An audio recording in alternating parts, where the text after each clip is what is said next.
Good morning. I'm Marcus Jackman at Copper Hills Church in Harriman, Utah. We're continuing to look at the book of Isaiah for this series of devotions, and I'm calling this series God's Grace for Sinners, but the title of today is God's Grace for Sinners and Their Enemies, which can be hard to swallow, in this polarized day especially. Now, in the time that we're looking at in the first 20 so chapters of Isaiah, the people of God were feeling trapped. They felt isolated, they felt oppressed, and they felt like they were having to choose between all kinds of different foes surrounding them. So I have this screenshot here of the good, the bad, and the ugly, right? They weren't sure which one to fear the most, and should they make an alliance with one to protect themselves from the other. But their situation wasn't really like the good, the bad, and the ugly. It was more like this, with God's people, with Israel being the piece of meat between superpowers. And Israel didn't want to be weaker than her enemies. Who does, right? Who wants to feel that vulnerable? So how does the Lord answer? How does the Lord deliver his people from the mouths of these wolves?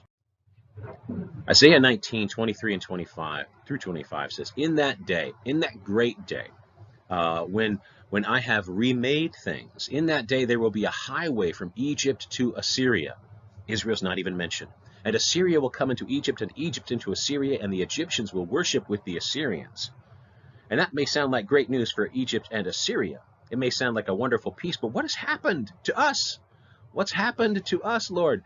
In that day, Israel will be the third with Egypt and Assyria, a blessing in the midst of the earth, whom the Lord of hosts has blessed, saying, blessed be Egypt, my people, and Assyria, the work of my hands, and Israel, my inheritance. So how does God deliver them? By blessing their enemies with a knowledge of him, with true worship, by uniting them through Israel, whom they had oppressed, whom they were fighting over, whom they wished to exploit. He graciously extends with absolutely no deserving mercy to Egypt and to Assyria, and promises that they will know him. And he will call Egypt my people. He will call Assyria the work of my hands, and Israel my inheritance. So is mercy to your enemies, whoever they may be. And it doesn't seem like there's any shortage of people that we disagree with these days, right? Everybody's got a platform, everybody's got a megaphone, everybody's got a social media page. Is mercy to your enemies a source of joy to you or anger? Do you want God to only punish your oppressors? And the follow-up question there is really challenging to me, because if I demand that my enemies pay for their sins, am I ready to pay for mine?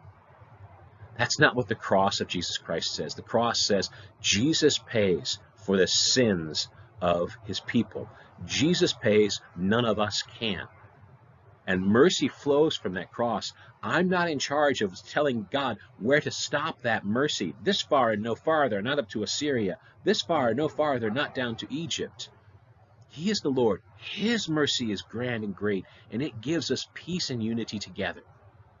So let's see if we can unite our hearts with the Lord's heart in this, to rejoice, to see, to worship and praise God when we see mercy and grace extended to our oppressors, to our enemies, to our opponents, those who have wronged us, because we know we can't pay for our own sins. We have no way to charge them with theirs, that they must pay as well. Go in his grace and peace today, reveling in his mercy to you, and I'm going to try to figure out a way to revel in his mercy to my enemies.